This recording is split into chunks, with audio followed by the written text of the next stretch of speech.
Los desposeídos, de Úrsula K. Le Guin. Capítulo 9. Hurras. Lo despertaron las campanas de la torre de la capilla, repicando la armonía prima para el servicio matutino. Cada campanada era como un golpe en la nuca. Se sentía tan enfermo y temblaba tanto que durante un rato ni siquiera pudo incorporarse. Por fin consiguió arrastrarse fuera de la cama y tomar un largo baño frío que le alivió el dolor de cabeza, pero sentía aún que su propio cuerpo le era extraño, que era de algún modo un cuerpo vil. Cuando pudo volver a pensar, recordó fragmentos y momentos de la noche anterior, pequeñas escenas absurdas, vívidas de la velada en la casa de F.B.A. Intentó no pensar en ellas y ya no pudo pensar en ninguna otra cosa. Todo se convertía en algo vil. Se sentó delante del escritorio y ahí permaneció, abstraído, inmóvil, profundamente desdichado por espacio de media hora. Muchas veces se había sentido turbado y confuso. De joven había sufrido al sentir que los otros lo consideraban extraño, distinto a ellos. En años posteriores había conocido, por haberla provocado deliberadamente, la cólera y el desprecio de muchos de sus hermanos de Anarres, pero nunca había aceptado en realidad el juicio de ellos, nunca se había sentido avergonzado. No sabía que esa humillación paralizante era lo mismo que el dolor de cabeza, una secuela química del alcohol. Aunque saberlo no lo hubiera ayudado mucho. La vergüenza, el sentimiento de bajeza y extrañamiento era una revelación. Ahora veía las cosas con una lucidez nueva, una lucidez horrible. Veía mucho más allá de esos recuerdos incoherentes del final de la noche en casa de Bea. No era solo la pobre Bea quien lo había traicionado. No era solo el alcohol lo que había tratado de vomitar. Era todo el pan que había comido en Urras. Apoyó los codos sobre el escritorio y con la cabeza entre las manos, oprimiéndose las sienes, en la postura contraída del hombre atormentado, se examinó a la luz de la vergüenza. En Anarres, desafiando las esperanzas de su sociedad, había elegido hacer el trabajo que como individuo se sentía llamado a hacer. Hacerlo significaba rebelarse, arriesgar el yo por la sociedad. Aquí en Urras, semejante acto de rebeldía era un lujo, un capricho. Ser un físico de Ayo significaba servir no a la sociedad, no a la humanidad, no a la verdad, sino al Estado. En la primera noche, en este mismo cuarto, les había preguntado retador y curioso, ¿qué van a hacer conmigo? Ahora sabía lo que ellos habían hecho con él. Chifoilisk le había dicho la simple verdad. Se habían apropiado de él. Él se había propuesto negociar con ellos, la idea de un anarquista iluso. El individuo no puede negociar con el Estado. El Estado no reconoce otro sistema monetario que el del poder, y él mismo acuña las monedas. Ahora veía, en detalle, paso a paso desde el comienzo, que había cometido un error en venir a Urras, un primer gran error que amenazaba prolongarse por el resto de sus días. Una vez que vio esto, una vez que hubo pasado revista a todas las evidencias que durante meses había reprimido y rechazado, y le llevó mucho tiempo, allí sentado, inmóvil frente al escritorio, hasta llegar a la última escena ridícula y abominable con Bea, y la hubo revivido otra vez, mientras le ardía la cara y le canturreaban los oídos. Entonces todo quedó atrás. Ni aun en aquel valle de lágrimas postalcohólico sentía culpa alguna. Todo aquello había quedado atrás. ¿Cómo actuaría ahora? Eso era lo que importaba. Si él mismo se había encerrado en una cárcel, ¿cómo podría considerarse un hombre libre? No iba a ser física para los políticos, eso era claro ahora. Si dejaba de trabajar, ¿le permitirían volver a Anarres? En ese momento respiró hondamente y levantó la cabeza, mirando sin ver, más allá de las ventanas, el paisaje verde iluminado por el sol. Era la primera vez que se permitía pensar en el regreso como una posibilidad genuina. El pensamiento amenazaba romper todas las compuertas para inundarlo con una nostalgia imperiosa.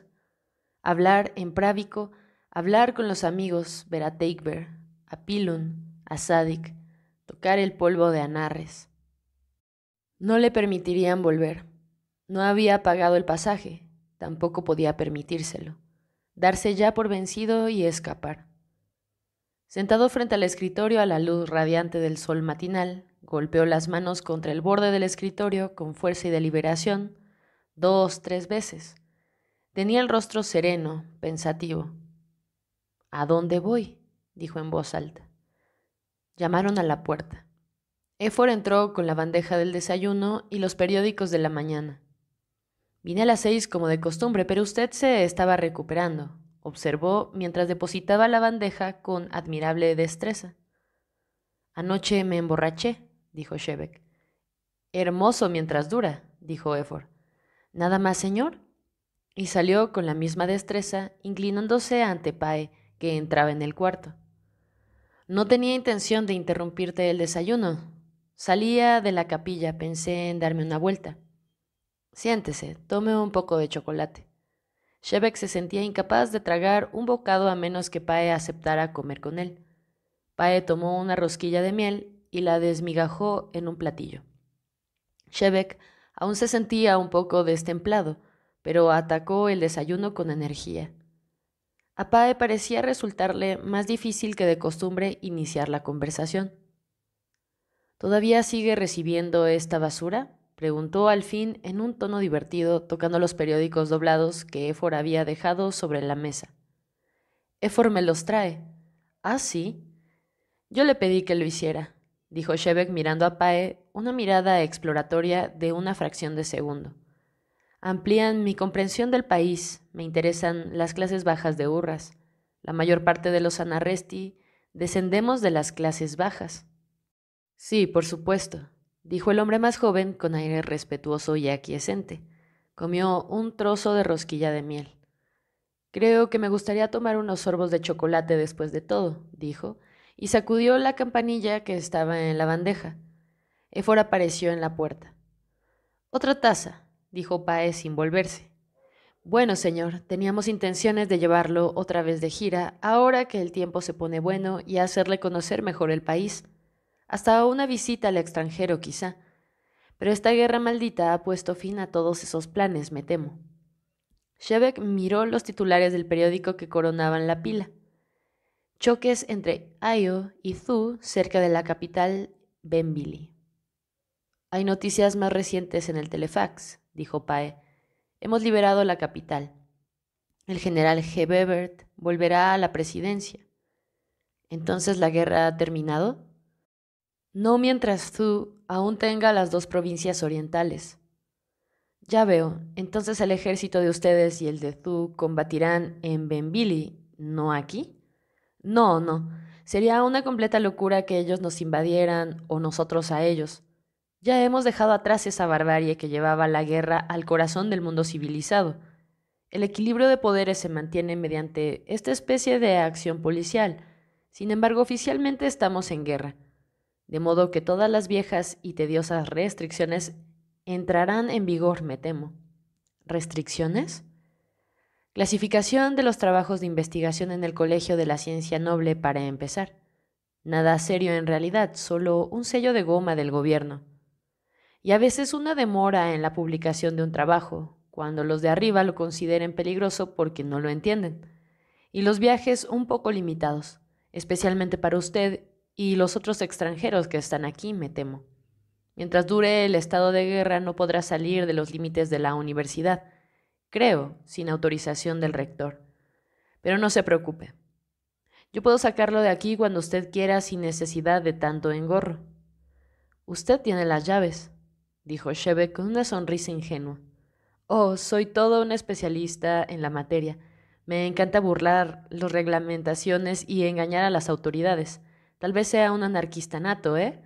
¿Dónde diablos anda ese viejo imbécil a quien mandé en busca de una taza? Ha de haber bajado a las cocinas. No tiene que tardar medio día para eso. Bueno, no esperaré. No quiero quitarle el resto de la mañana. A propósito, ¿vio el último boletín de la Fundación de Investigaciones del Espacio? Reproducen los planos de Reumere para el Ansible. ¿Qué es el ansible? Es lo que él llama un dispositivo de comunicación instantánea. Dice que si los temporalistas, es decir, usted, resuelven las ecuaciones tiempo-inercia, los ingenieros, es decir, él, podrán construir la maldita cosa, probarla y así demostrar incidentalmente la validez de la teoría de unos pocos meses o semanas. Los ingenieros son ellos mismos la prueba de la reversibilidad causal. ¿Ya lo ve? Reumere ha fabricado el efecto antes de que yo le proporcionara la causa. Shebeck sonrió otra vez, algo menos ingenuamente. Cuando Páez salió cerrando la puerta, Shebeck se incorporó. «Aprovechado, inmundo y mentiroso», dijo en prádico, blanco de rabia, con los puños cerrados para que las manos no aferraran algún objeto y lo arrojaran contra Páez. Éfor entró trayendo una taza y un platillo en una bandeja. Se detuvo en seco, con aire atemorizado. «Está bien, Éfor. No quería la taza. Puede llevarse todo ahora». «Muy bien, señor». «Escuche, no quisiera visitas por un tiempo. ¿Puede retenerlos afuera?» «Fácil, señor. ¿Alguien en especial?» «Sí, él. Cualquiera. Diga que estoy trabajando». «Eso le alegrará, señor», dijo Éfor, la malicia fundiéndose por un instante con las arrugas y luego con respetuosa familiaridad. «Nadie que usted no quiera pasará sobre mí». Y por último, con formal corrección, «Gracias, señor, y buenos días». La comida y la adrenalina habían disipado la parálisis de Shebeck. Caminaba por la habitación de arriba abajo, irritable y desasosegado. Necesitaba actuar. Había pasado casi un año sin hacer nada excepto ponerse en ridículo. Era tiempo de que hiciera algo. Bien, ¿qué había venido a hacer aquí? A hacer física, a ratificar con su talento los derechos de cualquier ciudadano de cualquier sociedad, el derecho a trabajar, a que lo mantengan mientras él trabaja y a compartir el producto con todos aquellos que quieran compartirlo. Los derechos de un odoniano y de un ser humano. Sus anfitriones benévolos y protectores le permitían trabajar y lo mantenían mientras trabajaba, eso era cierto. El problema asomaba en el tercer paso, pero él no lo había dado aún. No había concluido su trabajo, no podía compartir lo que no tenía. Volvió al escritorio y se sentó, y sacó del menos accesible y menos útil de los bolsillos del ceñido y elegante pantalón un par de hojas de papel repletas de anotaciones.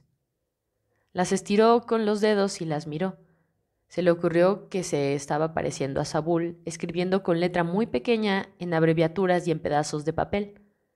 Ahora sabía por qué Saúl hacía eso. Saúl era posesivo y solapado. Un psicópata en Anarres era un comportamiento racional en Urres. Volvió a sentarse, inmóvil, la cabeza gacha, estudiando los 2 trocitos de papel en que había anotado ciertos puntos esenciales de la teoría temporal general. Durante los 3 días siguientes estuvo sentado al escritorio mirando los 2 trocitos de papel. A ratos se levantaba y caminaba por la habitación, o escribía algunas notas, o utilizaba la computadora de mesa, o le pedía a Éfor que le trajese algo de comer, o se echaba en la cama y dormía. Luego volvía al escritorio y allí seguía, inmóvil. Al anochecer del tercer día estaba sentado, para variar, en el banco de mármol junto a la chimenea. Se había sentado en él la primera noche que había entrado en la habitación, en esta celda encantadora, y por lo general se sentaba allí cuando tenía visitas. No tenía visitas en ese momento, pero estaba pensando en Sayo Páez. Como todos los buscadores de poder, Páez era un hombre de una miopía mental asombrosa. Había una calidad trivial, abortiva en su mente, carecía de profundidad, de afecto, de imaginación. La mente de Páez era en realidad un instrumento primitivo. Sin embargo, había tenido un potencial real y aunque deformada, y no estaba perdida del todo. Páez era un físico muy inteligente, o para decirlo mejor, era muy inteligente para la física. No había hecho nada original, pero su sentido de la oportunidad, su olfato para saber de dónde podía sacar el mejor provecho, lo conducía paso a paso por el terreno más prometedor. Tenía una intuición infalible para saber qué había que hacer, como la tenía Shebek, y Shebek la respetaba en Pae tanto como en sí mismo, pues es un atributo singularmente importante en alguien que se dedica a la ciencia. Era Pae quien le había dado a Shebek la obra traducida del Terrano, el simposio sobre las teorías de la relatividad, las ideas que en los últimos tiempos lo ocupaban cada vez más. ¿Sería posible que hubiese venido a Urra solo para conocer a Sayo Pae, su enemigo? ¿Que hubiese venido a buscarlo sabiendo que desde ese enemigo podría recibir lo que no le habían dado sus hermanos y amigos, lo que ningún Anarresti podía darle? El conocimiento de lo extraño, lo exótico, lo nuevo. Olvidó a Pae. Pensó en aquel libro. No lograba explicarse con claridad qué era exactamente lo que le había parecido tan estimulante. Al fin y al cabo, la física que había en él era en su mayor parte obsoleta. Los métodos engorrosos, la actividad terrana, a veces profundamente desagradable. Los terrarios habían sido imperialistas del intelecto, celosos constructores de muros. Hasta Einstein, el creador de la teoría, se había obligado a advertir que su física solo trataba del mundo material y no había por qué suponer que involucraba el pensamiento metafísico, el filosófico o el ético, lo cual desde luego era superficialmente cierto. Y sin embargo había utilizado el número, el puente entre lo racional y lo percibido, entre la psique y la materia. El número inconvertible, como lo habían llamado los antiguos fundadores de la ciencia noble. Emplear las matemáticas en este sentido era emplear el modo que precedía y conducía a todos los otros modos. Einstein lo había sabido.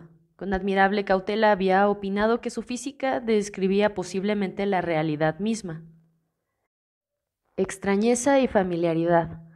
En cada movimiento del pensamiento del Terrano, Shebek descubría esta combinación, una combinación intrigante y atrayente, pues también Einstein había buscado una teoría unificada del campo. Luego de explicar la fuerza de la gravedad como una función de la geometría del espacio-tiempo, había intentado extender la síntesis e incluir en ella las fuerzas electromagnéticas. No lo había logrado. En vida, él y durante numerosos decenios después de su muerte, los físicos terranos hicieron a un lado los esfuerzos y los fracasos de Einstein y se dedicaron a las magníficas incoherencias de la teoría del quantum, de elevado rendimiento tecnológico, concentrándose tan exclusivamente en los modos tecnológicos que al fin llegaron a un punto muerto, a un catastrófico fracaso de la imaginación. Y sin embargo, la intuición primera había sido cierta. En aquel entonces el progreso se había apoyado en la indeterminación que el viejo Einstein se había negado a aceptar. Y esa negativa también había sido igualmente correcta, a la larga, solo que él no había tenido los instrumentos de prueba necesarios, las variables Saeva y las teorías de la velocidad infinita y las causas coexistentes. Había un campo unificado en la física setiana, pero en unos términos que acaso Einstein no habría estado dispuesto a aceptar, pues la velocidad de la luz como factor limitativo había sido fundamental para sus grandes teorías. Las dos teorías de la relatividad eran tan hermosas, tan válidas y tan útiles como siempre al cabo de todos los siglos, y no obstante las dos dependían de una hipótesis que no podía demostrarse como verdadera y que en ciertas circunstancias podía demostrarse como falsa. Pero una teoría en la cual todos los elementos fueran demostrables como verdaderos, ¿no era acaso tautología? La única posibilidad de romper el círculo y seguir avanzando había que buscarla en el ámbito de lo indemostrable y aún de lo refutable, en cuyo caso esa indemostrabilidad de la hipótesis de la coexistencia real, el problema con que Shebek se había estado golpeando la cabeza desesperadamente en los últimos 3 días, y en verdad en los últimos 10 años, ¿importaba realmente? Había estado buscando a tientas la certeza y tratando de alcanzarla como si fuese algo de lo que él pudiera adueñarse. Había estado reclamando una seguridad y una garantía que no se otorgan, y que si se otorgan se convertirían en una prisión. Ya nada impedía que utilizara la hermosa geometría de la relatividad. Había supuesto la validez de la coexistencia como punto de partida y ahora podía seguir adelante. El próximo paso era perfectamente claro. La coexistencia de la sucesión sería resuelta mediante una serie de transformaciones saevianas, encargadas de esta manera a la sucesión y a la presencia no se oponía ninguna antítesis. La unidad fundamental de los puntos de vista secuencial y simultaneísta se hacía evidente. El concepto de intervalo conectaba los aspectos estático y dinámico del universo. ¿Sería posible que durante 10 años hubiera tenido la realidad delante de los ojos y no la hubiera visto? Ya no habría problemas para seguir avanzando. En realidad ya había avanzado. Estaba allí. Veía todo cuanto aparecía en aquella primera ojeada. En apariencia casual, al método adecuado descubierto porque había comprendido, al fin, la naturaleza de un viejo error. El muro había sido derribado. La visión era a la vez clara y total. Lo que veía era simple, más simple que todo el resto. Era la simplicidad misma, y contenía en sí toda posible complejidad, toda promesa. Era la revelación. Era el camino despejado, el camino de regreso, la luz. El espíritu era en él como un niño que correteara al sol. No había final, ningún final. Y sin embargo, en medio de esa calma, de esa felicidad completa, tenía miedo. Le temblaban las manos y las lágrimas le empañaban los ojos como si hubiese estado mirando directamente al sol. Al fin y al cabo, la carne no es transparente, y es una impresión extraña, muy extraña, la de descubrir que la vida de uno tiene al fin algún significado. A pesar de todo, seguía mirando, adelantándose con esa misma alegría infantil hasta que de pronto no pudo avanzar más. Volvió y cuando miró alrededor, a través de las lágrimas, vio que la habitación estaba a oscuras y que en las altas ventanas brillaban las estrellas. El momento había desaparecido. Él había visto cómo se iba. No había intentado retenerlo. Sabía que él era parte del momento, no el momento parte de él. El momento cuidaba de él y lo preservaba. Al cabo de un rato se levantó, destemplado, y encendió la lámpara. Caminó un poco por el cuarto, tocando las cosas, la encuadernación de un libro, la pantalla de una lámpara, contento de estar de vuelta entre aquellos objetos familiares, de vuelta en su propio mundo, pues en ese instante la diferencia entre este planeta y aquel, entre Urras y Anarres, no le parecía más significativa que la diferencia entre 2 granos de arena a la orilla del mar. No había más abismos ni más muros. No había más exilio. Había visto los cimientos del universo y eran sólidos. Entró en la alcoba con pasos lentos, vacilantes, y se dejó caer en la cama sin desvestirse. Allí permaneció acostado con los brazos detrás de la cabeza, previendo y planeando algún detalle del trabajo que tenía que hacer. Abstraído en una gratitud solemne y deleitada, que poco a poco se confundió con una ensoñación serena y luego con el sueño. Durmió 10 horas. Se despertó pensando en las ecuaciones que expresarían el concepto del intervalo. Fue hasta el escritorio y se puso a trabajar. Tenía una clase esa tarde y la dio. Cenó en el comedor de profesores decanos y habló con ellos del tiempo y de la guerra y de cualquier otra cosa que a ellos les interesara. Si advirtieron algún cambio en él, Shebeck no lo supo, porque en realidad era como si no existieran. Volvió a su habitación y trabajó. Los Urrasti dividían el día en 20 horas. Durante 8 días pasó de 12 a 16 horas diarias sentado frente al escritorio o caminando alrededor del cuarto, los ojos claros vueltos a menudo a las ventanas, mientras afuera brillaba el sol tibio de la primavera o las estrellas y la luna amarilla menguante. Al entrar con la bandeja del desayuno, Efor lo encontró echado sobre la cama, los ojos cerrados, hablando en una lengua extranjera. Lo despertó. Shebek abrió los ojos con un sobresalto convulsivo. Se levantó y se encaminó vacilante a la otra habitación, a la mesa, que estaba perfectamente vacía. Escudriñó la computadora, ahora en blanco, y allí se quedó, como un hombre que ha recibido un golpe en la cabeza y aún no lo sabe. Efor logró convencerlo de que volviese a la cama y dijo: «Fiebre, señor. ¿Llamo al médico?» «No». «¿Seguro, señor?» «No, no permita que nadie entre. Diga que estoy enfermo, Efor». «Entonces, seguro buscan al médico. Puedo decir que todavía trabaja, señor. Eso les gusta». «Cierre la puerta con llave cuando salga», dijo Shebek. El cuerpo opaco lo había abandonado. Se caía de cansancio y se sentía inquieto y con miedo.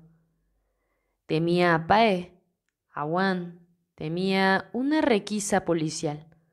Todo cuanto había oído, leído, comprendido a medias acerca de la policía Urrasti, la policía secreta, lo recordaba vívida y terriblemente, como cuando un hombre admite que está enfermo y recuerda todo lo que ha leído alguna vez sobre el cáncer. Clavó en Efor una mirada angustiada, febril. «Puede confiar en mí», dijo el hombre con aquel tono sumiso, esquivo, rápido. Le alcanzó un vaso de agua y salió del cuarto. Detrás de él sonó el clic de la llave que giraba en la cerradura. Cuidó de Shebek durante los 2 días siguientes con un tacto que no se aprendía en la escuela de criados. «Usted tendría que haber sido médico, Efor», le dijo Shebek cuando la debilidad pasó a ser una lasitud meramente física, no desagradable. «Lo que dice mi madre. No deja que otro lo cuide cuando anda apestada. Dice, tú tienes buena mano. Y yo creo que sí». «¿Trabajó alguna vez con enfermos?» «No, señor. No quiero saber nada de hospitales. Negro día el que me toca morir en uno de esos agujeros apestados». «¿Los hospitales? ¿Qué pasa con ellos?» «Nada, señor. No donde lo llevan a usted, si empeora», dijo Effort amablemente. «¿A cuáles se refiere entonces?» «Los nuestros, sucios, como cubo de basurero», dijo Effort sin violencia. «Viejos. El crío muere en uno. Hay agujeros en el piso. Grandes agujeros. Se ven las vigas, ¿entiende? Yo oigo, ¿cómo puede ser? Pues sí, las ratas suben por los agujeros, derecho a las camas. Ellos dicen, edificio viejo, 600 años como hospital. Casa de la Divina Armonía para los pobres, se llama. Una mierda. Es lo que es». «¿Era hijo de usted el que murió en el hospital?» «Sí, señor. Mi hija Laia». «¿De qué murió?» «El corazón, una válvula», dicen ellos. Ella no cree mucho. Tiene 2 años cuando muere. ¿Otros hijos?» «Vivos ninguno. 3 nacidos. Duro para la madre, pero ahora dice, oh, bueno, no hay que tomarlo a pecho. Al fin y al cabo da igual. ¿Puedo hacer algo más por usted, señor?» El cambio repentino a la sintaxis de la clase alta sobresaltó a Shebek. «Sí, siga hablando», dijo con impaciencia. Tal vez porque Shebek había hablado espontáneamente o acaso porque estaba enfermo y había que levantarle el ánimo, esta vez Efor no se puso tieso. «Pienso ser médico del ejército una vez», dijo. «Pero ellos se adelantan, reclutamiento, dicen. Ordenanza, eres ordenanza. Y voy. Buen entrenamiento, ordenanza. Del ejército paso directamente al servicio de señores». «¿Podrías haberte entrenado como médico en el ejército?» La conversación continuó. A Shebek le era difícil seguirla tanto por el lenguaje como por la sustancia. Le estaban hablando de cosas de las que no tenía ninguna experiencia. Nunca había visto una rata, ni un cuartel, ni un manicomio, ni un asilo, ni una casa de empeños, ni una ejecución, ni un ladrón, ni un cobrador de alquileres, ni un hombre que quería trabajar y no conseguía trabajo, ni un bebé muerto en una zanja. Todas esas cosas aparecían en las reminiscencias de Efor como lugares comunes o como horrores comunes. Para entenderlas, Shebek tenía que recurrir a toda su imaginación, recordar y recomponer todos los fragmentos que encontrara en Urras. No obstante, le resultaban familiares en un sentido muy diferente de todo cuanto había visto hasta entonces, y en realidad comprendía. Este era el Urras que había aprendido a conocer en la escuela de Anarres. Este era el mundo del que habían huido sus antepasados, prefiriendo el hambre y el desierto y el exilio sin fin. Este era el mundo que había formado la mente de Odo y que la había encarcelado 8 veces por haber hablado contra él. Este era el sufrimiento humano en el que habían echado raíces las ideas de su sociedad, el suelo en el que habían brotado. No era el Urras real. La dignidad y la belleza del cuarto en que él y Efor se encontraban tenía tanta realidad como la sordidez en que había nacido Efor. La tarea de un pensador no consistía para Shebek en negar una realidad a expensas de otra, sino en integrar y relacionar. No era una tarea fácil. Parece cansado otra vez, señor, dijo Efor. Mejor descansa.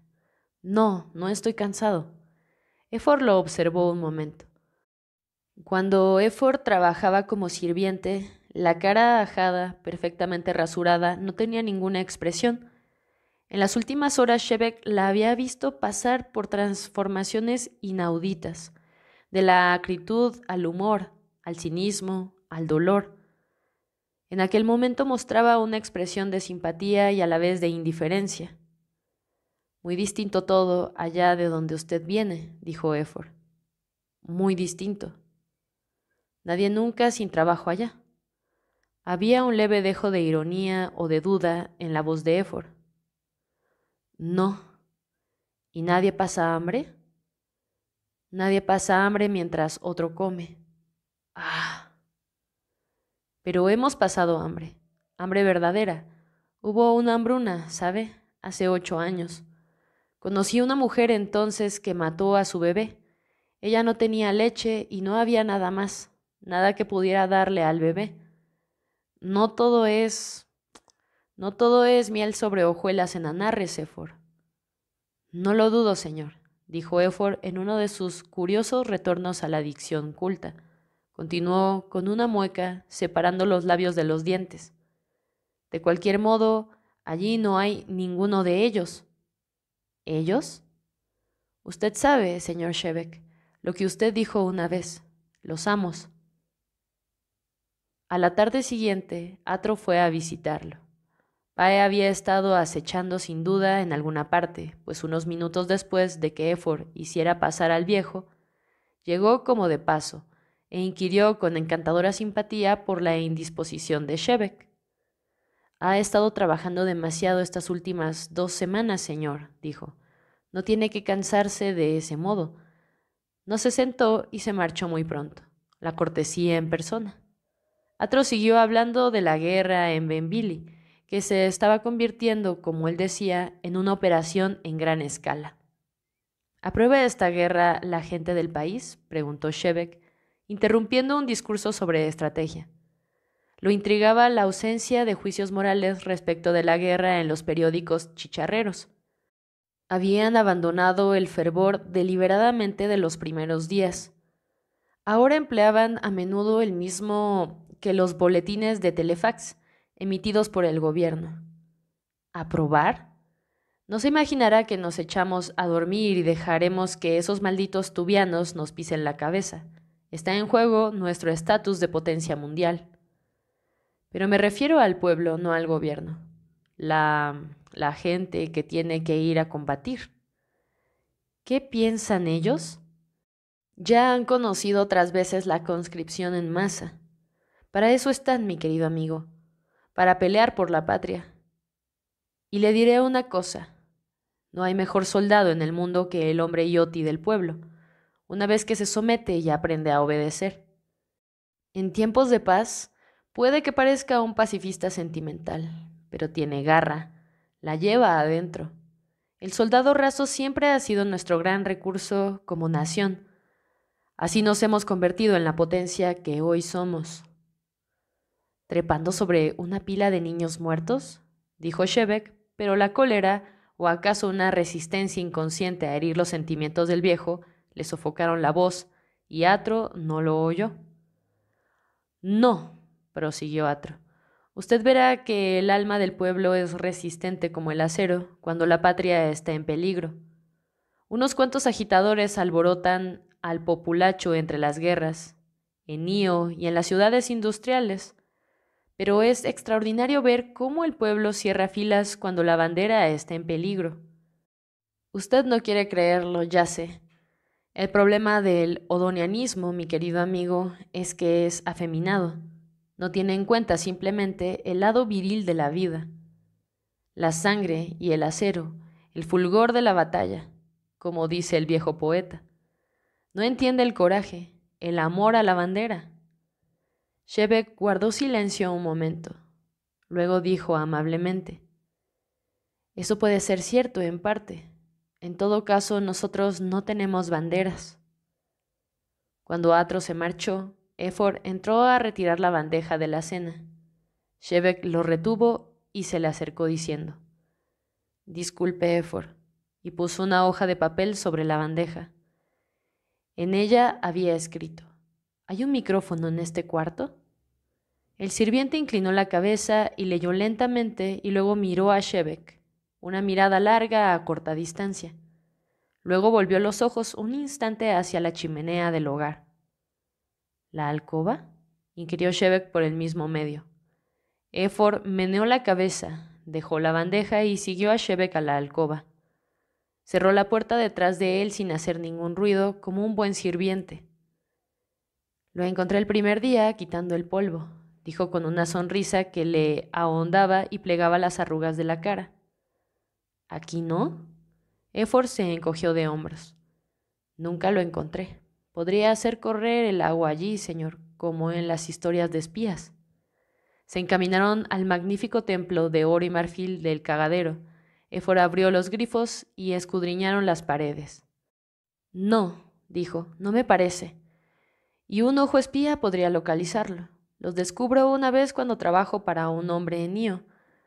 No los paso por alto una vez que los conozco. Shebeck sacó del bolsillo otra hoja de papel y se la mostró a Efor. ¿Sabe de dónde vino? Era la nota que había encontrado en el gabán. Únete a nosotros, tus hermanos. Efor leyó lentamente, moviendo los labios cerrados, y luego dijo: no sé de dónde viene. Shebeck estaba decepcionado. Se le había ocurrido que el propio Efor estaba en una posición excelente para deslizar alguna cosa en el bolsillo del amo. Sé de dónde viene, en cierto modo. ¿Quiénes? ¿Cómo puedo llegar a ellos? Otra pausa. Asunto peligroso, señor Shebeck. Efor se alejó unos pasos y abrió todavía más los grifos de agua. Yo no quiero comprometerlo. Si usted pudiera decirme a dónde ir, ¿por quién tengo que preguntar? Un nombre al menos. Una pausa más prolongada aún. El rostro de Efor parecía duro y consumido. Yo no, dijo y se interrumpió. Enseguida añadió abruptamente y en voz muy baja: mire, señor Shebeck, Dios sabe que ellos necesitan de usted. Nosotros lo necesitamos. Pero mire, usted no sabe cómo es. ¿Cómo va a esconderse un hombre como usted, con ese aspecto? Esto es una trampa, pero todo es una trampa. Usted puede escapar, pero no puede esconderse. No sé qué decirle. Darle nombres, seguro. Pregunte a cualquier Gioti. Él le dirá a dónde ir. Ya hemos soportado demasiado. Necesitamos aire para respirar. Pero si lo pescan, lo matan. ¿Y cómo me siento yo? Trabajo para usted 8 meses. Llego a quererlo. Lo admiro. Ellos me lo piden todo el tiempo. Yo digo, no, dejadlo en paz. Un hombre bueno no tiene culpa de nuestras desgracias. Dejadlo que vuelva al sitio de donde viene, donde la gente es libre. Dejad que alguien salga en libertad de esta prisión maldita en que vivimos. No puedo volver. Todavía no. Quiero encontrar a esa gente. Efor callaba. Quizá fue el hábito de toda una vida de criado que siempre obedece, lo que hizo que al fin asintiera y dijera en un murmullo: Tuyo, Maeda.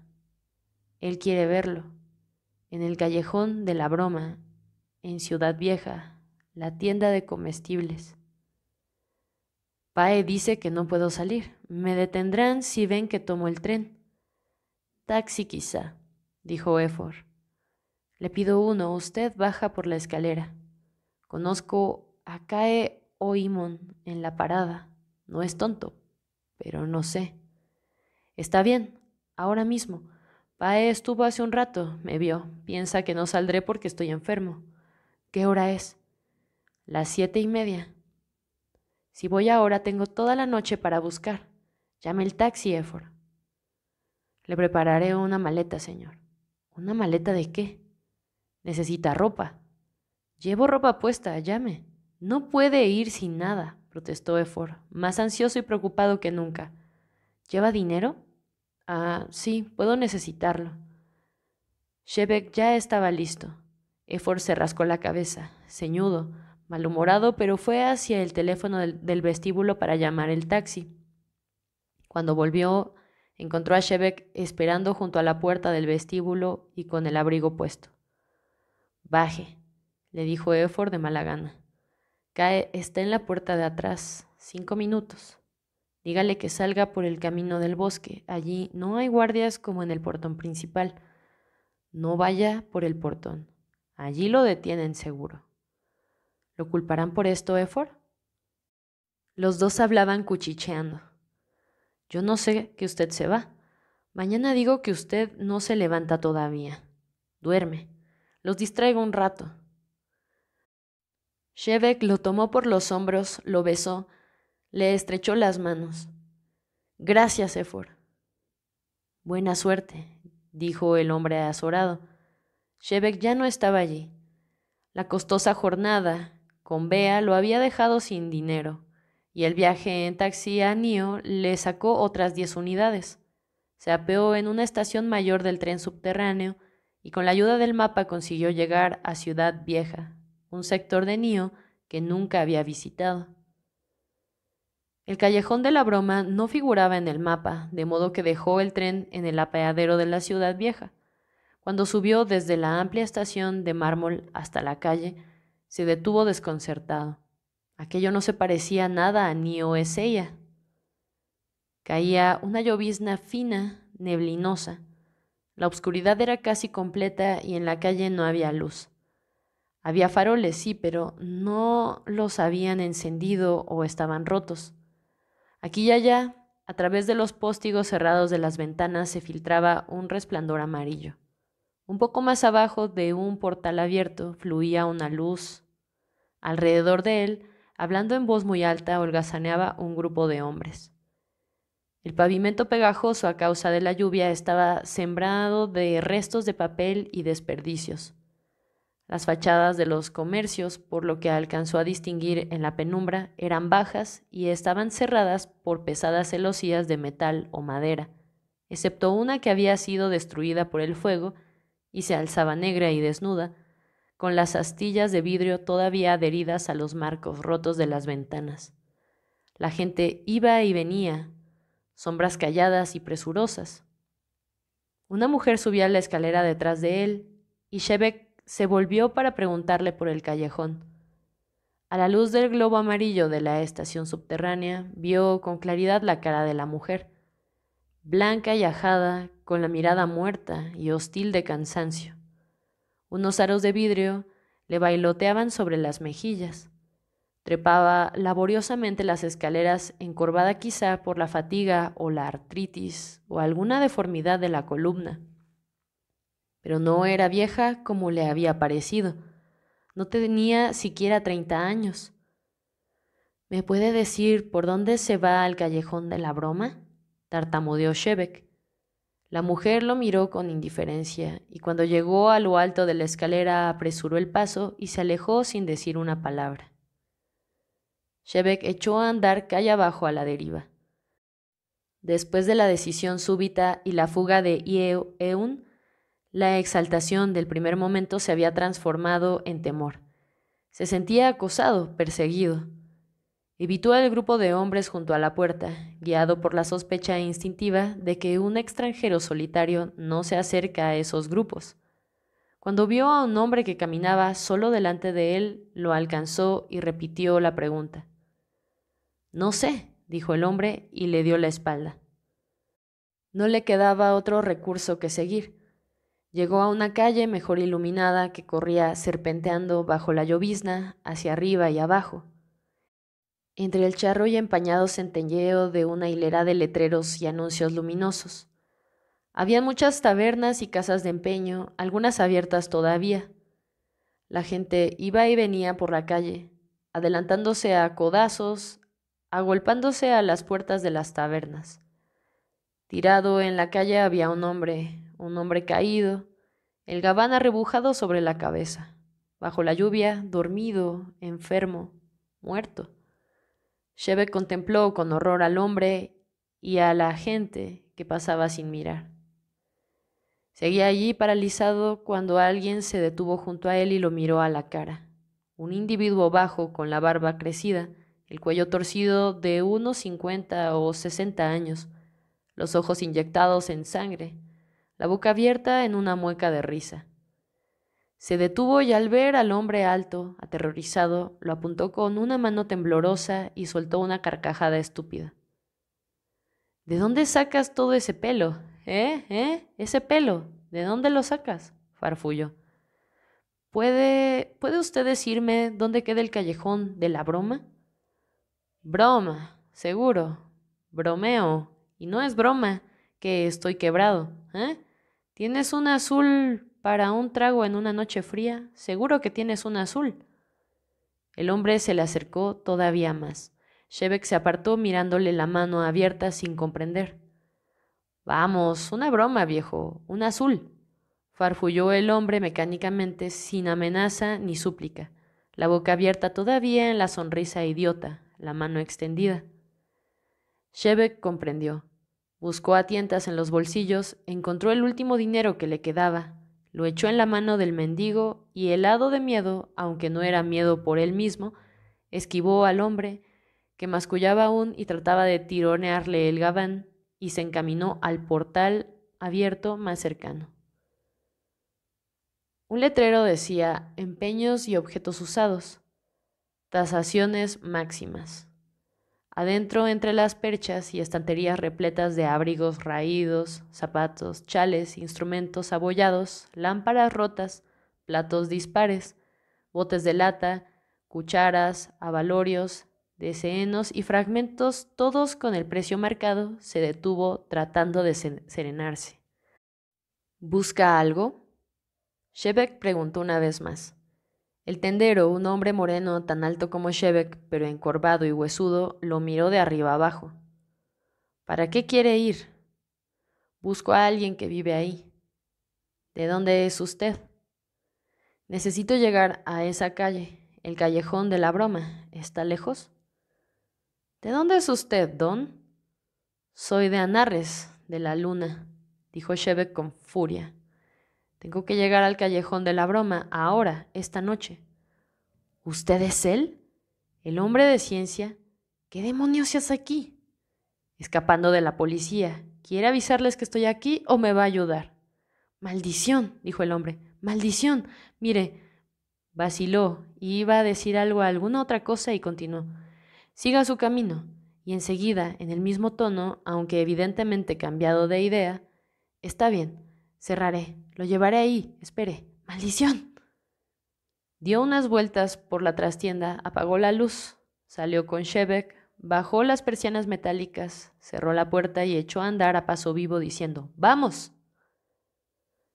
Caminaron a lo largo de 20 o 30 manzanas, internándose cada vez más en el laberinto de calles y callejones tortuosos, el corazón de la ciudad vieja. La lluvia neblinosa caía sin ruido en la oscuridad intermitente, trayendo olores a putrefacción, a piedra y metal mojados. Doblaron por una callejuela oscura sin letreros entre casas de vecindad altas y viejas, casi todas con tiendas en la planta baja. El guía de Shebeck se detuvo y golpeó en la ventana tapada de una de las tiendas. B. Maeda, especies finas. Al cabo de un buen rato abrieron la puerta.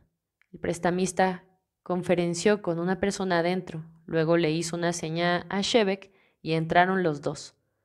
Una muchacha esperaba junto a la puerta. Adelante, tuyo está en el fondo, dijo mirando a Shebeck a la luz débil de un pasillo negro. ¿Usted es él? La voz de la chica era apagada y ansiosa. Sonreía de una manera extraña. ¿De verdad, usted es él?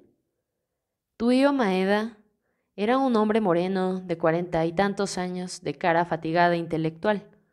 Cerró un libro en el que había estado escribiendo y se incorporó rápidamente cuando ellos entraron. Saludó al prestamista, pero sin apartar los ojos de Shebeck. Vino a mi tienda a preguntar cómo podía llegar aquí, tuyo. Dice que es él, tú sabes, el de Anarres. Es usted.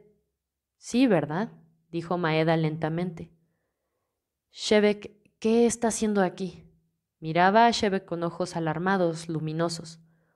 Busco ayuda. ¿Quién lo mandó? El primer hombre a quien pregunté. Ignoro quién es usted. Le pregunté dónde podía ir y me dijo que viniera a verlo. ¿Alguien más sabe que está aquí? Ellos no lo saben, me escapé. Lo sabrán mañana. Ve a buscar a Remaybe, dijo Maeda a la chica. Tome asiento, doctor Shebeck. Será mejor que me diga lo que pasa. Shebeck se sentó en una silla de madera, pero no se desabrochó el gabán. Estaba tan cansado que tiritaba. Me escapé, dijo, de la universidad, de la cárcel. No sé a dónde ir. Tal vez todo es cárceles aquí. Vine porque ellos hablan de las clases bajas, las clases trabajadoras, y pensé, eso suena más como mi gente, gente capaz de ayudar. ¿Qué clase de ayuda busca? Shebeck trató de serenarse.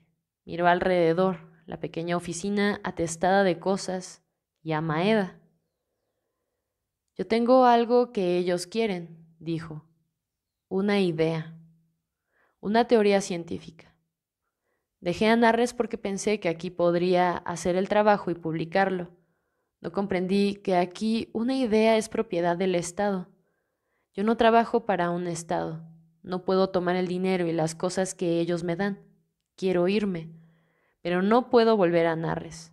Por eso vine. Usted no quiere mi ciencia y tal vez tampoco quiera el gobierno que tiene. Maeda sonrió. No, yo no lo quiero, pero el gobierno tampoco me quiere a mí. No he elegido el sitio más seguro ni para usted ni para nosotros. No se preocupe. Esta noche es esta noche. Ya decidiremos qué hacer. Shebeck sacó la nota que había encontrado en el bolsillo del gabán y se la tendió a Maeda. Esto es lo que me trajo. ¿Es de gente que usted conoce? Únete a nosotros, tus hermanos. No sé, quizá. ¿Ustedes son odonianos? En parte, sindicalistas, libertarios, trabajamos con los tubianistas, la Unión Socialista de Trabajadores, pero somos anticentralistas.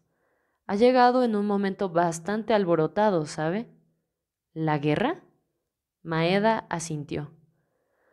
Hay una manifestación anunciada para dentro de 3 días contra la leva, los impuestos de guerra, el alza en el precio de los alimentos. Hay 400,000 desocupados de Nio Eseya y ellos aumentan los precios y los impuestos. No había dejado de observar a Shebeck mientras conversaban. Ahora, como si el examen le hubiera parecido satisfactorio, desvió la mirada y se reclinó en la silla. La ciudad está casi preparada para cualquier cosa. Una huelga es lo que necesitamos, una huelga general y demostraciones en masa. Como la huelga del 9º mes que Odo encabezó, agregó con una sonrisa torcida y seca. Podríamos recurrir a una nueva Odo ahora, pero esta vez ellos no tienen una luna para comprarnos y librarse de nosotros. ¿Hacemos justicia aquí o en ninguna parte? Miró otra vez a Shevek y dijo en un tono más tranquilo: ¿Sabe lo que la sociedad de ustedes ha significado aquí para nosotros en los últimos 150 años? ¿Sabe que cuando alguien quiere desearle suerte a otro dice, ojalá renazcas en Anarres? Saber que existe, que hay una sociedad sin gobierno, sin policía, sin explotación económica, que nunca más me digan que es solo un espejismo, el sueño de una idealista. Me pregunto si usted sabe realmente por qué lo retuvieron tan escondido allá en Eun, doctor Shevek. ¿Por qué nunca lo llevaron a ninguna reunión pública? Saldrán detrás de usted como perros detrás de un conejo cuando descubran que se ha marchado. No solo porque quieren de usted esa idea. Usted mismo es una idea peligrosa, la idea del anarquismo, hecha carne, caminando entre nosotros. Entonces ya tenéis a vuestro Odo, dijo la chica de la voz queda y ansiosa. Había vuelto a entrar mientras Maeda hablaba. Al fin y al cabo, Odo era solo una idea. El doctor Shevek es la prueba material. Maeda no habló durante un rato. Una prueba indemostrable, dijo. ¿Por qué? Si la gente sabe que está aquí, también la policía lo sabrá. Déjalos que vengan e intenten capturarlo, dijo la chica y sonrió. La manifestación será absolutamente no violenta, dijo Maeda con súbita violencia. Hasta la UST lo ha aceptado. Yo no lo he aceptado, tuyo. No permitiré que los camisas negras me golpeen la cara o me vuelen los sesos. Si me atacan, atacaré. Únete a ellos si te gustan esos métodos. La justicia no se consigue por medio de la fuerza. Y el poder no se consigue por medio de la pasividad. No buscamos poder, lo que buscamos es acabar con el poder. ¿Qué dice usted? Maeda apeló a Shevek. Los medios son el fin. Odo lo dijo toda su vida. Solo la paz trae la paz. Solo los actos justos traen la justicia. No podemos estar divididos en vísperas de la acción. Shevek lo miró a la muchacha y al prestamista que estaba de pie escuchando, tenso, cerca de la puerta, y dijo en voz cansada, baja: Si puedo serles útil, utilícenme. Tal vez podría publicar una declaración en algún periódico de ustedes. No vine a Urras a esconderme. Si toda la población se entera de que estoy aquí, tal vez el gobierno no se atreva a arrestarme en público, no sé. Claro, dijo Maeda, por supuesto. Los ojos oscuros le brillaban de entusiasmo. ¿Dónde demonios está Remeibi? Ve y llama a su hermana, Ciro. Dile que lo busque bajo la tierra y que lo mande aquí. Escriba por qué vino. Escriba sobre Anarres. Escriba por qué no quiere venderse al gobierno. Escriba lo que quiera. Nosotros haremos que lo impriman. Ciro, llama al Meiste también. Lo ocultaremos, pero por Dios, conseguiremos que todo Ayo sepa que usted está aquí, que está con nosotros.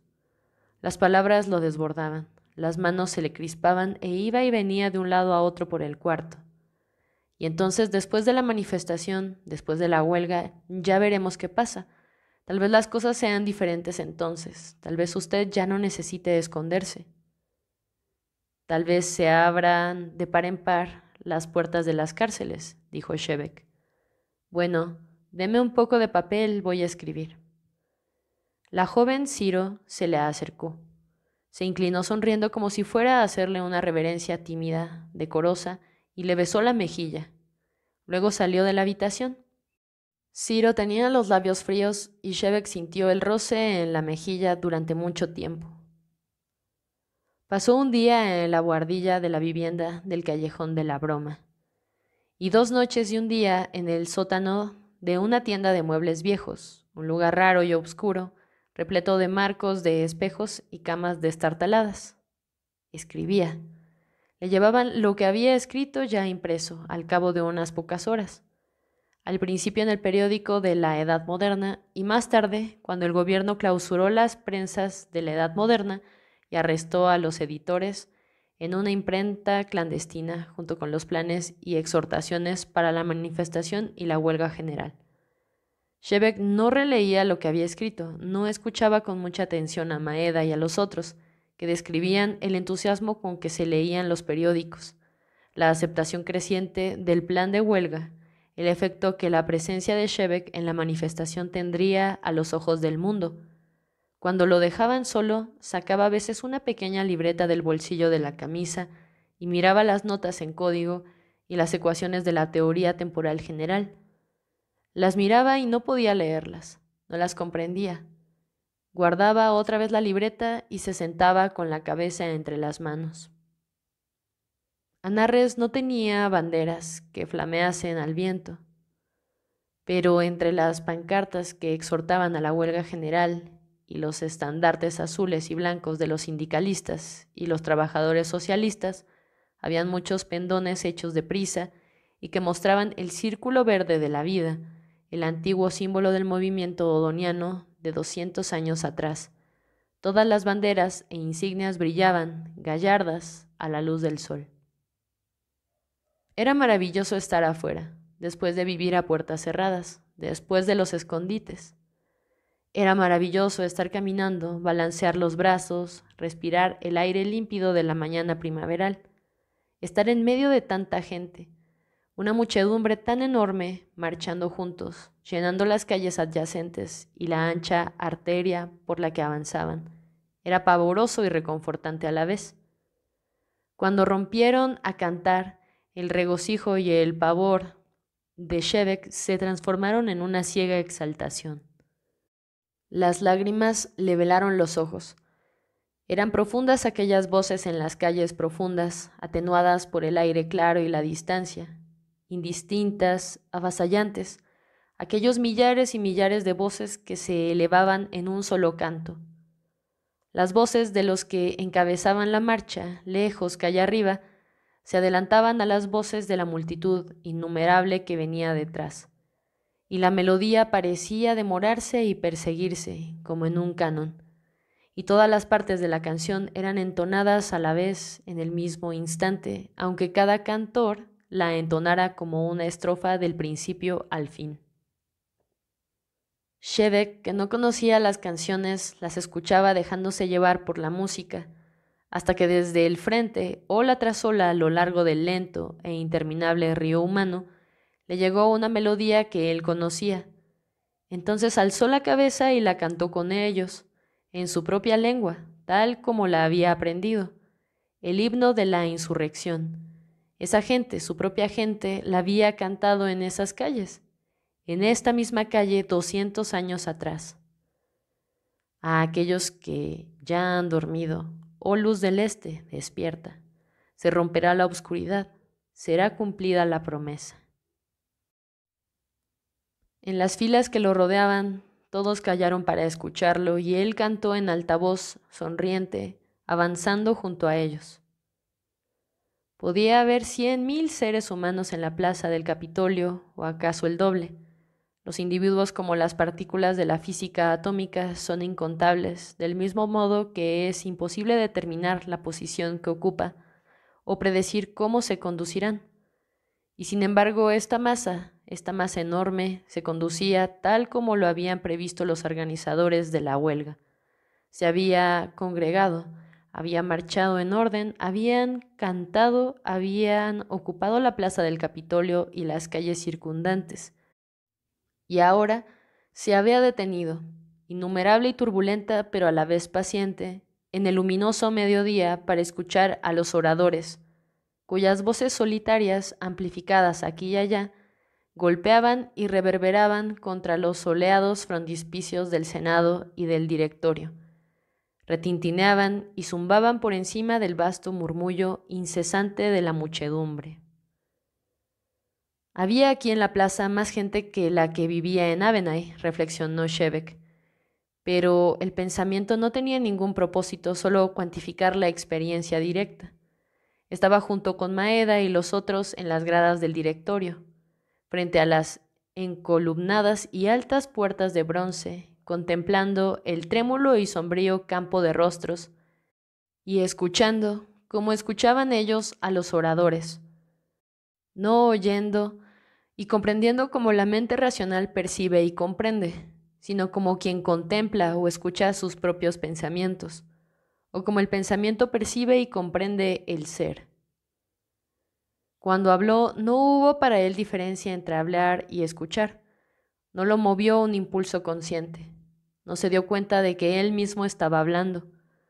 Los ecos multiplicados de su voz desde las altavoces distantes y las fachadas de piedra de los soberbios edificios lo distraían un poco y por momentos titubeaba y hablaba muy lentamente. Pero no titubeaba en buscando palabras. Expresaba de viva voz el pensamiento de ellos, el sentir de todos ellos, en el idioma de ellos, y sin embargo no decía nada más que lo que había dicho muchos años antes, lo que había brotado de su propia soledad, del centro de su ser.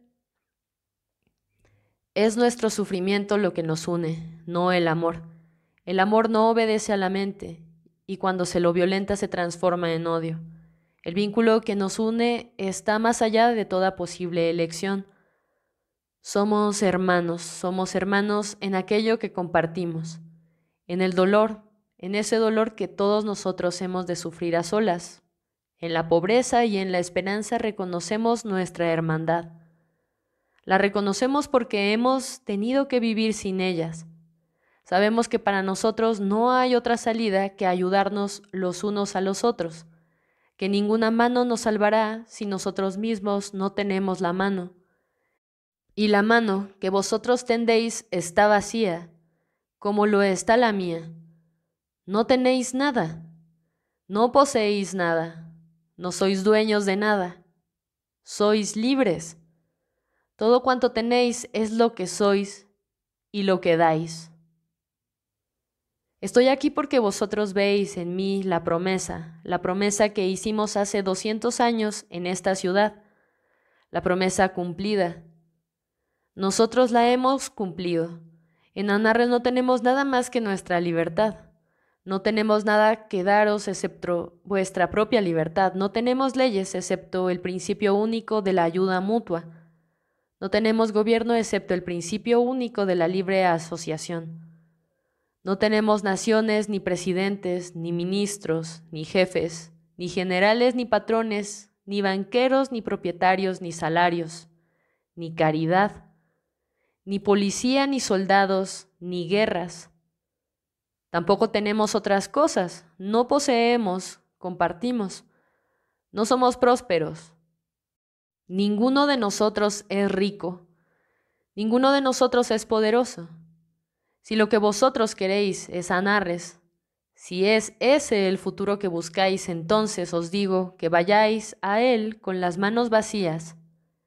Tenéis que ir a él solos, solos y desnudos como viene el niño al mundo, al futuro, sin ningún pasado, sin ninguna propiedad, dependiendo totalmente de los otros para vivir. No podéis tomar lo que no habéis dado y vosotros mismos tenéis que daros. No podéis comprar la revolución. No podéis nacer la revolución. Solo podéis ser la revolución. Ella está en vuestro espíritu o no está en ninguna parte. Terminaba de hablar cuando el zumbido de los helicópteros de la policía empezó a ahogar la voz de Shevek. Se apartó de los micrófonos y miró hacia arriba, entornando los ojos al resplandor del sol. Muchos en la multitud hicieron lo mismo y aquel movimiento de las cabezas y las manos fue como un viento que agitara un luminoso campo de espigas. Las palas giratorias chasqueaban y rechinaban en la enorme caja de piedra de la plaza del Capitolio, como la voz de un monstruo robot. El ruido ahogaba el tableteo de las ametralladoras que disparaban desde los helicópteros. El bullicio de la multitud creció hasta convertirse en una algarabía, pero aún se podían oír los gruñidos de los helicópteros, el repiqueteo indiferente de las armas de fuego, la palabra guerra. El fuego de los helicópteros se concentraba sobre la gente reunida en las gradas del directorio o en los alrededores. El pórtico encolumnado era el refugio más próximo para quienes estaban en la escalinata, y un momento después estaba atestado de gente. Las voces de la multitud que huía despavorida hacia las 8 calles que convergían en la plaza rugían como un viento. Los helicópteros volaban a escasa altura, pero nadie sabía si el fuego había cesado o no. En la muchedumbre demasiado apretada, los muertos y los heridos no podían caer. Las puertas revestidas de bronce del directorio se dieron con un estallido que nadie oyó. La gente entró atropellándose en busca de refugio, a guarnecerse de la lluvia de metralla. Se apiñaban por centenares en los altos salones de mármol, algunos agazapados en el primer escondite que veían, otros empujando y buscando una salida a través del edificio, otros dispuestos a resistir hasta que llegaran los soldados. Cuando llegaron, marchando con sus cuidadas chaquetas negras, subiendo las escalinatas por entre los hombres y mujeres muertos y agonizantes, encontraron en el muro gris, alto y pulido del gran atrio, a la altura de los ojos de un hombre, una palabra escrita en gruesos trazos de sangre.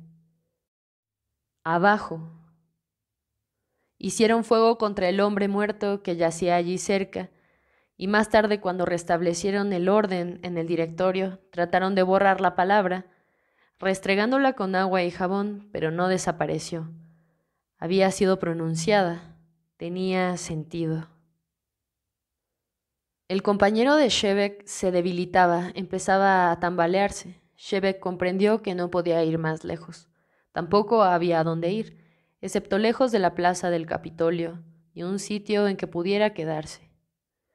La muchedumbre se había vuelto a reunir 2 veces a la avenida Mese, tratando de enfrentar a la policía, pero en pos de la policía llegaron los carros de asalto del ejército, empujando a la gente hacia adelante, hacia la ciudad vieja. Los chaquetas negras no habían hecho fuego hasta entonces, pero desde las otras calles llegaba el fragor de la metralla. Los ruidosos helicópteros volaban de uno a otro lado por encima de las calles. Imposible escapar. El compañero de Shevek jadeaba al arrastrarse, hipaba tratando de respirar. Shevek lo había llevado casi en brazos durante un largo trecho y ahora estaban lejos del cuerpo de la multitud, rezagados. Era inútil que tratasen de alcanzarla. A ver, siéntese aquí, dijo, y ayudó al hombre en el escalón superior, a la entrada de un sótano que parecía ser una especie de depósito. Sobre las ventanas tapiadas habían escrito, con grandes trazos de tiza, la palabra huelga. Bajó hasta la puerta del sótano y la probó. Estaba cerrada con candado. Todas las puertas estaban cerradas. Propiedad privada. Alzó un trozo de piedra que se había desprendido del borde de un escalón y destrozó la aldaba y el candado, trabajando no furtiva ni vengativamente, sino con la seguridad de alguien que abre la puerta de calle de su propia casa. Echó una ojeada adentro. El sótano no contenía otra cosa que cajones de embalaje. Ayudó a su compañero a bajar los peldaños. Cerró la puerta y le dijo: «Siéntese aquí, acuéstese si puede. Yo iré a ver si hay agua». En el sótano, evidentemente un depósito de productos químicos, había una hilera de artesas y una manguera contra incendios. Cuando Shevek regresó, el hombre se había desmayado. Aprovechó la oportunidad para lavarle la mano con el agua que chorreaba de la manguera y echar un vistazo a la herida. Era peor de lo que había pensado. Sin duda el hombre había recibido más de un proyectil. Le faltaban 2 dedos y tenía la palma y la muñeca destrozadas. Las astillas de los huesos asomaban por entre la carne como montadientes. El hombre había estado cerca de Shevek cuando los helicópteros empezaron a disparar y al sentirse herido se había dejado caer contra Shevek aferrándose a él. Durante toda la fuga a través del directorio, Shevek lo había sostenido con un brazo. En medio de una multitud tumultuosa, 2 podrían mantenerse en pie mejor que uno. Trató de contener la hemorragia con un torniquete y de vendarle la mano destrozada, o cubrírsela al menos, y le trajo un poco de agua y lo ayudó a beber. No sabía cómo se llamaba, Por el brazal blanco era un trabajador socialista, parecía tener más o menos la edad de Shebeck, 40 o algo más. En las fábricas del sudoeste, Shebeck había visto heridos mucho más graves, en accidentes, y había aprendido que la gente tiene una capacidad inverosímil para soportar el sufrimiento y el dolor. Pero atendían a esos heridos. Allí había un cirujano para amputar, plasma para remediar la pérdida de sangre, una cama.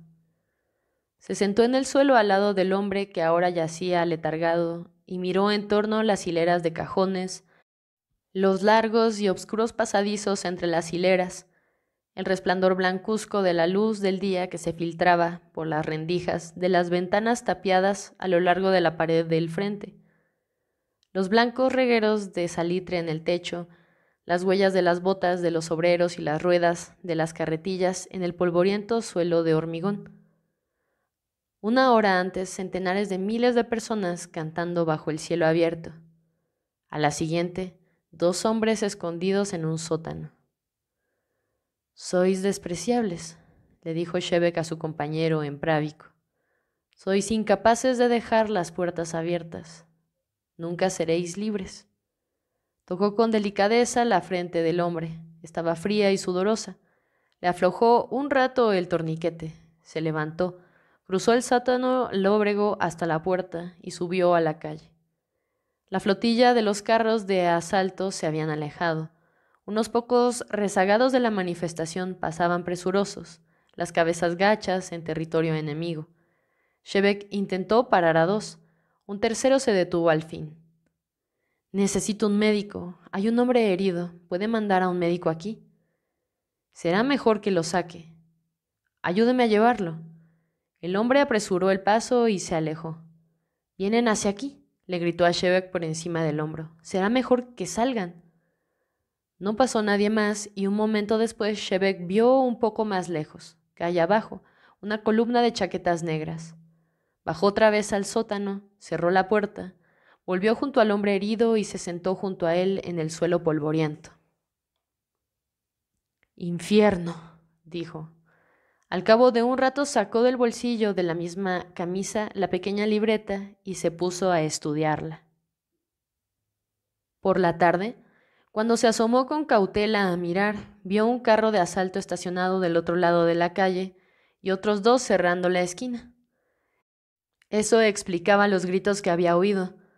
Sin duda los soldados impartiéndose órdenes unos a otros. Atro se lo había explicado una vez. Cómo los sargentos podían dar órdenes a los soldados rasos, cómo los tenientes podían dar órdenes a los soldados rasos y a los sargentos, como los capitanes y así en escala ascendente hasta los generales, que podían dar órdenes a todos los demás y no tenían que recibirlas de nadie, excepto del comandante en jefe. Shebeck había escuchado con incrédula repulsión. «¿A eso lo llaman ustedes organización?», había preguntado. «¿Y también lo llaman disciplina?» Ni una cosa ni otra. Es un mecanismo coercitivo de extraordinaria ineficacia, una especie de máquina de vapor del 7º milenio, con una estructura tan rígida y tan frágil. ¿Qué cosa que merezca la pena se puede hacer? Esto había dado pie para que Atro ensalzara las virtudes de la guerra, que da coraje y hombría y elimina a los ineptos, pero los mismos argumentos lo habían obligado a admitir la efectividad de las guerrillas, organizadas desde abajo, autodisciplinadas.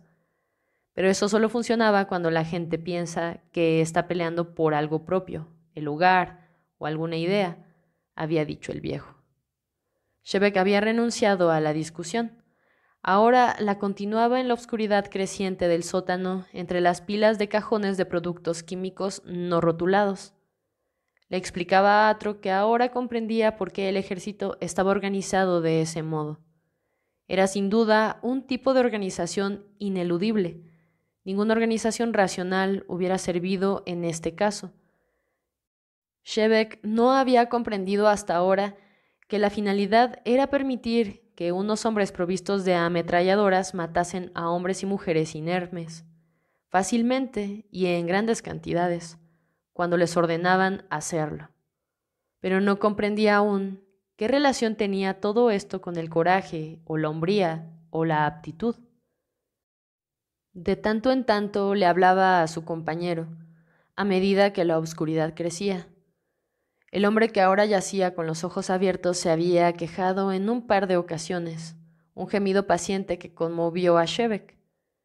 Durante los primeros momentos de pánico, en medio de la multitud que se precipitaba al directorio, el hombre había tratado de mantenerse en pie, seguir adelante, al principio corriendo y luego caminando hacia la ciudad vieja, con la mano debajo del gabán, apretada contra el costado. Había hecho todo lo posible por avanzar para no retrasar a Shevek. La segunda vez que el hombre se quejó, Shevek le tomó la mano sana, murmurando: No, no, calla, hermano. Solo porque no soportaba oír el dolor del hombre y no poder hacer nada. El hombre pensó sin duda que le pedía que callara por miedo a que la policía los descubriera en el sótano, pues asintió débilmente y apretó los labios. Los dos hombres resistieron 3 noches en el sótano. Durante todo ese tiempo hubo refriegas esporádicas en el distrito, y el ejército continuó asediando a aquella manzana de la avenida Mese.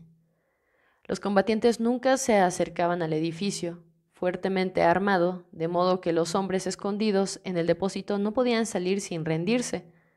En una ocasión, cuando su compañero estaba despierto, Shevek le preguntó: si saliéramos a la vista de la policía, ¿qué harían con nosotros? El hombre sonrió y musitó: nos ametrallarían. Como durante horas se habían oído ráfagas de ametralladoras cercanas y distantes, y alguna que otra explosión, y el zumbido de los helicópteros no había cesado, la opinión del hombre parecía bien fundada. Menos claro era el motivo de la sonrisa. Murió aquella noche a causa de la hemorragia, mientras los dos dormían lado a lado para calentarse en el colchón que Shevek había improvisado con la paja de los cajones. Ya estaba rígido cuando Shevek despertó, se sentó y escuchó el silencio del gran sótano lóbrego y de la calle desierta y de la ciudad toda, un silencio de muerte.